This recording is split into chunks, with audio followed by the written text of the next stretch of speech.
fait, on n'est pas forcément spécialiste de toutes les Mmh. informations et la difficulté qu'on a, c'est de se dire alors je parle vraiment des questions scientifiques.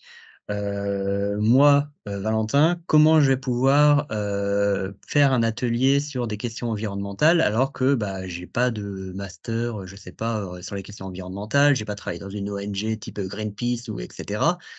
Pourquoi je vais expliquer, à quelqu'un, de lambda dont je connais pas le parcours, qui est peut-être plus qualifié que moi sur ces questions-là, qu'en fait là, il y a un problème de désinformation sur ces questions environnementales?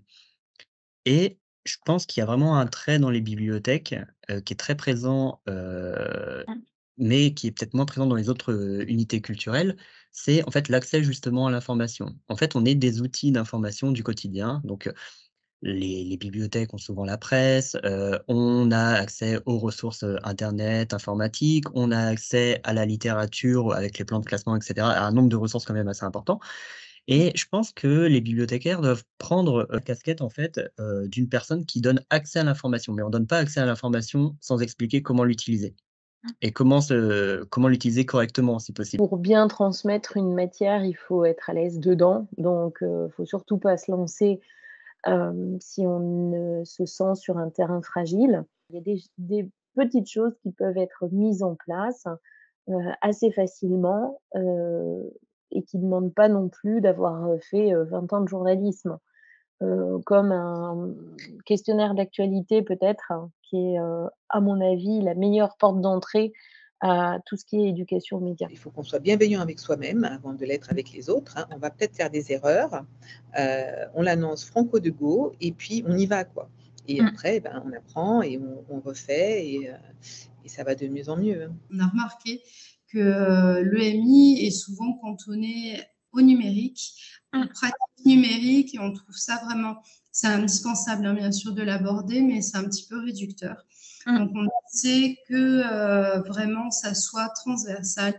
Journaux papier, la communication, qu'on subit de partout, voilà, les échanges verbaux, enfin voilà, tout ce qui peut être, tout le flot d'informations. On fait de l'information pour de la recherche documentaire à travers les périodiques, à travers les journaux. Mmh. Donc, comment on cherche une information? Donc ça, dans le service, on est tous formés à ça. Comment je fais des recherches d'archives?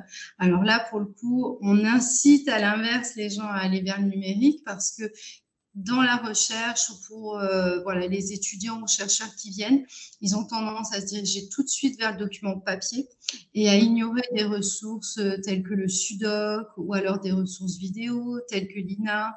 On essaye de leur ouvrir le champ. Donc là, c'est vraiment de l'éducation aux médias qu'on peut proposer.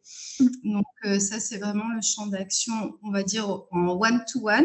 On fait des ateliers de petite taille. Donc ça, c'est surtout les ateliers qui s'adressent aux tribus. Donc on a fait des ateliers de pratique journalistique où on limite à 10 personnes. Et vraiment pour qu'il y ait une proximité, on a fait des choses sur la caricature, par exemple, avec un journaliste, un illustrateur qui pratiquait la caricature et le public pour vraiment comprendre comment on crée une caricature, comment on la fabrique. Et là, voilà, on est dans un espace plus restreint où il faut vraiment prendre du temps, analyser et ça ne s'adapte pas vraiment à une foule. La posture à adopter, elle est multiple. Ça va dépendre un petit peu des personnalités, hein. Il Mmh. ne faut pas se faire violence non plus. Et puis, il ne faut pas oublier qu'on est quand même avec une petite équipe. Mmh. Et donc là, il faut peut-être réfléchir au travail en équipe. Il y a des gens dans l'équipe qui seront plus vers l'accueil et plus en facilité, hein, pour l'animation, qui n'est pas la même chose, hein, que la Mmh. formation, hein. Mais l'animation, ça fait bouger les gens, hein, ça fait bouger les corps. Ça Mmh. peut être un jeu, ça peut être un débat, ça peut être un petit concours, hein. Là, il faut penser l'animation en même temps que le contenu, hein. Mmh. Donc, dans l'équipe, repérer un peu ces personnes-là. Si on n'a pas ces personnes-là, on va les chercher. Mmh. La posture, c'est aussi de ne pas être dans je dois tout savoir faire moi tout seul, hein. On est dans des multicompétences, on est dans des compétences distribuées avec le numérique, hein. C'est-à-dire, Mmh. je n'ai pas la personne moi, mais je connais une bibliothécaire quelque part ailleurs à Toulouse ou à Lille qui est la bonne personne. je lui demande conseil, je fais une visio avec elle, je l'invite à venir faire un truc avec moi, etc., etc., hein.